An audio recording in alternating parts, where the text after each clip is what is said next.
This is section 5.2 for statistics, the addition and the complements, the addition rule and complements. Two events are blank if they have no outcomes in common. So we are going to say that two events are disjoint if they have no events in common. Another name for disjoint events is mutually exclusive. Mutually exclusive. All right, in other words, two events are disjoint if they cannot occur at the same time. If you flip a coin, heads and tails are disjoint. They're mutually exclusive. You can't flip a coin and get heads and tails at the same time. All right, not with a single coin. The addition rule for disjoint events, if they are disjoint or mutually exclusive, then the probability of E or F, the word or often means add in math, is the probability of E plus the probability of F, because there's no way that E and F can happen at the same time, okay? So that's a big thing there. It's mutually exclusive. The addition rule for disjoint events states that if you have two events that have no outcomes in common, the probability that one or the other is just the sum of their two events, okay? We can use Venn diagrams. This thing here is a Venn diagram to represent events as circles enclosed in a rectangle. The rectangle represents the sample space, and each circle represents an event.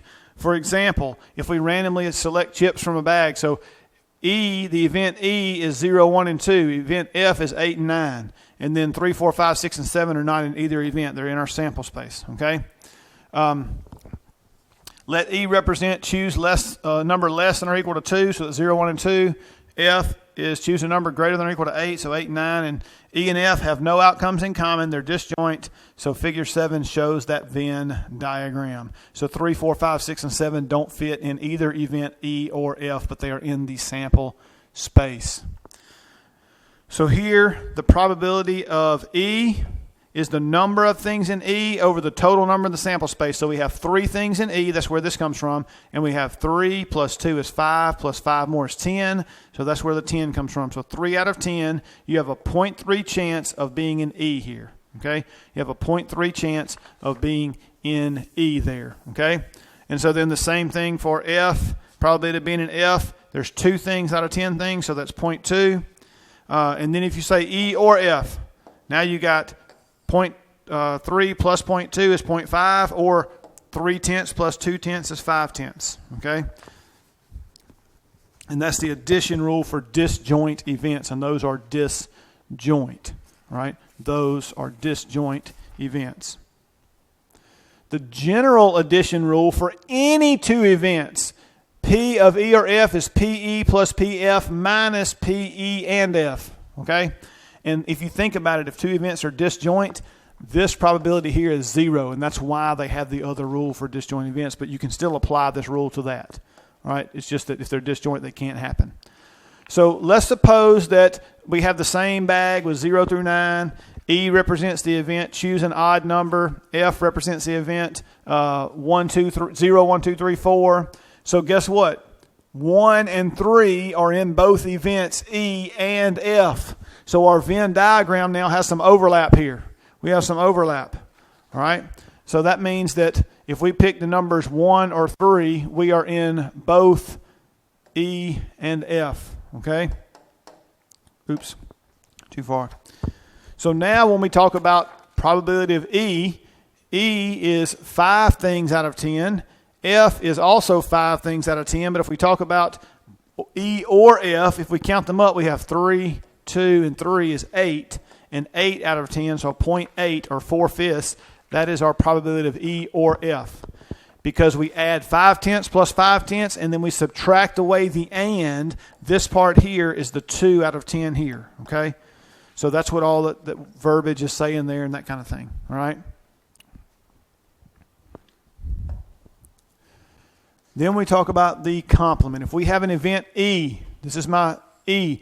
Everything outside of E that's in the sample space is called E with a little C, like a power. That's E complement. The area outside the region of the circle is the complement of that. Suppose we know the probability of E, and we want to know what is the probability E does not occur. It's the idea of complements. So then the probability of E or E complement. So the probability inside here or all the stuff outside here, that's going to be 1, isn't it? If we add up everything that's in there and everything that's not in there, well, the probability of everything is 1. So the way we find a complement, E complement, is 1 minus the probability of our event. So to find a complement, you do 1 minus the probability of the event you're finding the complement of, and that gives you your probability of E complement. So in other words, either the event happens or it doesn't. You use the complement rule when you know the probability that some event will occur and you want to know the chance it will not occur. Okay? So let's look at some problems from the textbook here to put some numbers to some of this and let's work it out and see what happens when we work some of these. Okay? So I'm going to work some from this end of this section for you. So number 21, it says the directions say if a golf bag contains 9 Titleist golf balls, 8 Max Flies, and 3 Top Flights. So you don't have to know anything about golf. This is just brands. Like if you were very rich and you had 9 Toyotas, 8 Mazdas, and 3 Fords or something else, okay? That would be what this is like. So it's just a different brand of golf ball. So you have 9 Titleist, 8 Max Flies, and 3 Top Flights. Number 21 says find the probability that you get a Titleist or a Max Fly. All right. Well, the first thing we need to know is how many total golf balls. Okay. Total golf balls. Well, we have 9 plus 8 plus 3, and that's 17 plus 3 is 20. Okay. So 20 total golf balls.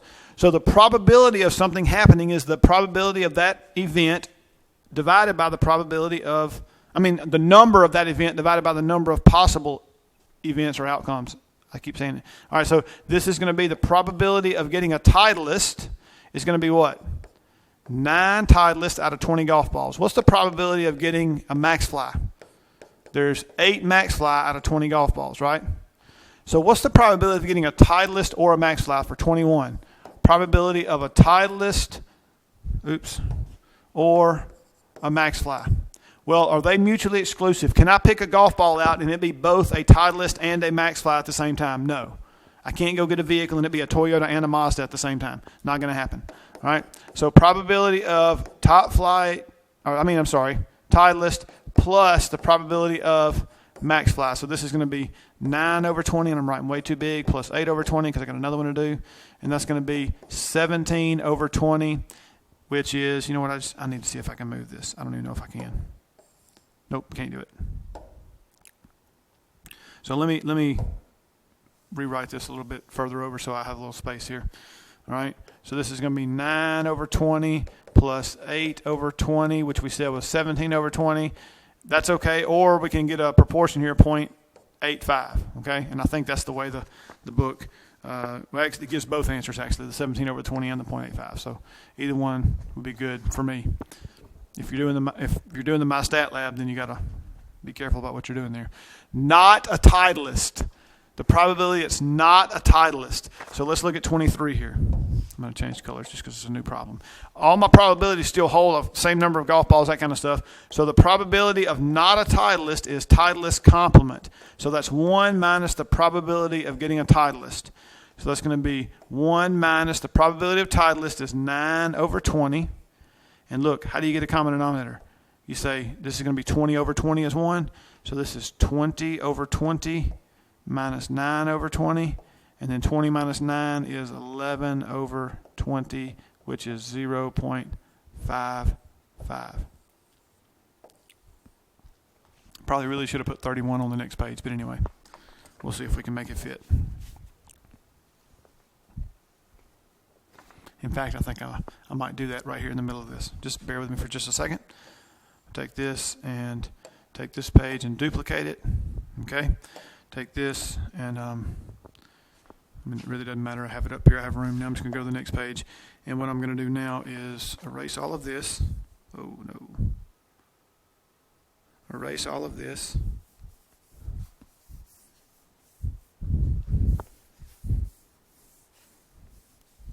To give myself room. And then I'm also going to come in here with, no. Oh, come on, really? I'm not sure what just happened there, but it brought it back for some reason. So bear with me just a little bit longer here. I'm going to take this and do this and make it as big as I can make it. And I'm going to get rid of this so that I only have 31 on this page. All right. So a deck of cards, a standard deck of cards has 52 cards. There's 4 suits, 13 in each suit. Okay, figure 9 on page 246 has this. I will also have one in Canvas for you to print with a standard die and a deck of cards. One card is randomly selected from the deck. Compute the probability of randomly selecting a heart or a club. Okay, so I need the probability of getting a heart or the probability of getting a club. And the club looks like that 3-leaf clover thing, okay? Forgive my drawing abilities because they are very lacking. So there's 4 suits. There's 13 cards in each suit. So the probability of getting a heart is 13 out of 52. Also a club is 13 out of 52. We can simplify that. 13 into 52 is actually 1/4. There's the same number of 4 suits. So they're both 1/4. Now, sometimes it's better to leave things over 52 because it just works out better that way. But in this scenario, the probability of a heart or a club for A, the probability of a heart, this is A, or a club, they're mutually exclusive. If you get one card, it can't be both. So this is the probability of a heart plus the probability of a club. Okay? So this is going to be 1/4 plus 1/4, which is 2/4, which simplifies to 1/2, which is 0.5. Okay? So if you get one suit or another suit, it's going to be 1/2 is your probability there for A. All right, so I may need to see compute the probability of randomly selecting a heart or a club or a diamond. So a heart or a club or a diamond. So I need the same 2, and I also now need the probability of a diamond, right? And that's also going to be 13 over 52, which is also 1/4. Okay, so for part B here, I have the probability of a heart, or a club, or a diamond, right? And again, when I get a card, those things are mutually exclusive. I can't get both happening at the same time, or even all 3 happening at the same time, or any 2 of them at the same time. So this is going to be the probability of a heart plus the probability of a club plus the probability of a diamond. All right, so this is going to be 1/4 plus 1/4 plus 1. If we're dealing with mutually exclusive stuff, it's probably okay to simplify your fractions. It may not be, but when we start dealing with replacements and things that are not mutually exclusive, like getting a heart or a jack, you have a jack of hearts, so it could be the same. Then at that point, I'll leave it over 52 and then reduce it in the end if I can, or simplify it in the end if I can. All right, so here 1/4 and 1/4 and 1/4 is 3/4. And 3/4 is the same thing as 75 cents, right? So 0.75 is my proportion there. So 3/4 or 0.75. And then look at C. Compute the probability of an ace or a heart. So now this is not mutually exclusive because there is one card in the deck that is both an ace and a heart, right? All of your suits go ace, 2, 3, 4, 5, 6, 7, 8, 9, 10, jack, queen, king. And if you want to put the ace at the end, you can, and start with 2, however you want to do it. Okay, but they have an ace of hearts. So when we talk about part C, we have the probability that we have an ace. Okay, and I guess I'm just going to leave an A there because I don't have anything else like that. Ace or a heart, right? So this is actually going to be the probability of ace plus the probability of hearts minus the probability of ace and heart. Okay? That's your general adding rule because this is not disjoint. This is not mutually exclusive. We have a card that is both an ace and a heart. So we have to be careful here. Now, what's the probability of drawing an ace? Well, there's an ace of hearts, there's an ace of clubs, ace of diamonds, and an ace of spades. There's 4 suits. There's not a heart, an ace of each one of those. So the probability of getting an ace is 4 out of 52, which does simplify to 1 out of 13, by the way. But I'm going to leave it 4 out of 52 right now. So this is going to be 4 out of 52, plus the probability of a heart is 13 out of 52, right? Minus the probability that it's both. Well, what is the probability that something is an ace and a heart? Well, we just said there was 1 card like that out of 52 cards. So minus 1 out of 52. So this gives us 4 plus 13 minus 1 over 52. 4 plus 13 is 17. 17 minus 1 is 16 out of 52. And I look at that and go, well, I know 2 goes into that. So let me take a 2 out. That's going to be 8 over 26. And then I know a 2 goes out of that. It's going to be 4 out of 13, and I can't go any further. So 4 out of 13, if I were to punch that in my calculator and go out, it looks like they're going to go 3 decimal places here. It looks like that's going to be 0.308, okay, for this one. 0.308, so a little over 30%, almost 31% chance that that occurs. All right? A heart or an ace. All right? Or an ace. Heart or an ace. All right, so let's look at some more of the homework here. 33 birthdays. Exclude leap years, so that way we don't have to worry about the days where we have the extra day in February, right? Compute the probability that a randomly selected person does not have a birthday on November the 8th. So how many days are there in a year that's not a leap year? Right? 365 days in a year, right? That's not a leap year. So if a person has a birthday on November 8th, the probability that their birthday is November 8th is 1 out of 365. The probability that they are not November 8th is what? 1 minus that probability. So it's going to be 1 minus 1 over 365. This is part A, I suppose. All right, so that 365 minus 1 over 365. And the other way to think about this, by the way, is how many days are not November 8th? 364 out of how many? 365. So there's your fraction. And then if you were to punch that in your calculator, you would get 0.997. So there's a 99.7% chance that a randomly selected person does not have the birthday of November the 8th. Okay?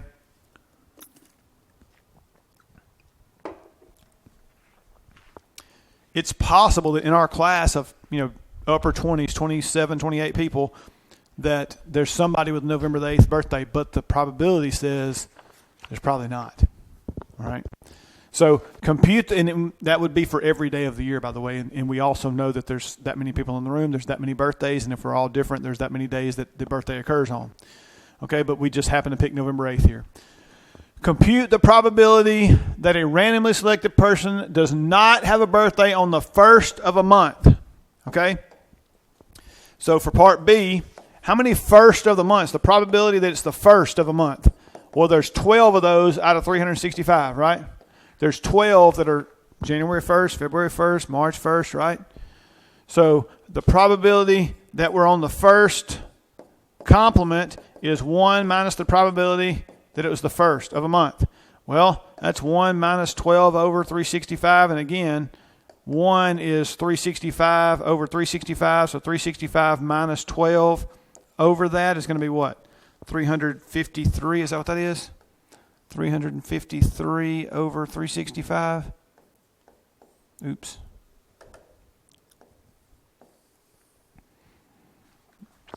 And if I punch that in my calculator, I get 0.967. Oops, not 9 point. 0.96. I can't even type right.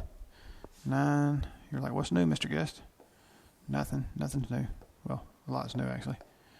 That's why we're online, right? .967, 353 over 365. And then part C, let's look at part C here. Compute the probability that a randomly selected person does not have a birthday on the 31st of a month. All right, so C, 31st of a month. Wait a minute. What months have 31 in them? Like every month doesn't have 31.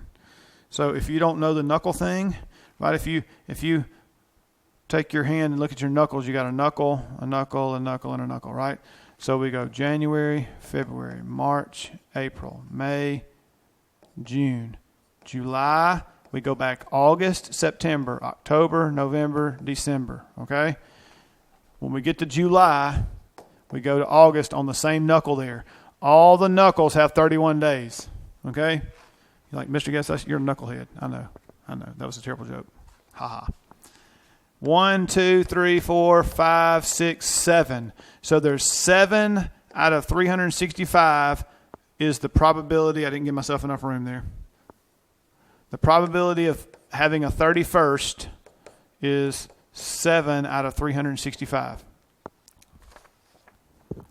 So then the probability that it's not the 31st, again, this is that whole complement thing, is 1 minus the probability of the 31st. So it's 1 minus 7 over 365, which we've already seen several times now means 365 minus that number over 365. And that's going to be 358 over 365. And I hope I have room to do D here on this page somewhere, just somewhere. And that is 0.981, 0.981. Normally I wouldn't put it on this side, but just need some space. Have a little bit of space down here possibly. So compute the probability that a person, a randomly selected person, was not born in December. So the probability of being born in December is 31 days, right? There's 31 days in December out of how many? 365 for the year, right? I'm really getting greedy here. Let me kind of separate this out because I'm really getting greedy here. I'm going to have all the space I can have here. All right.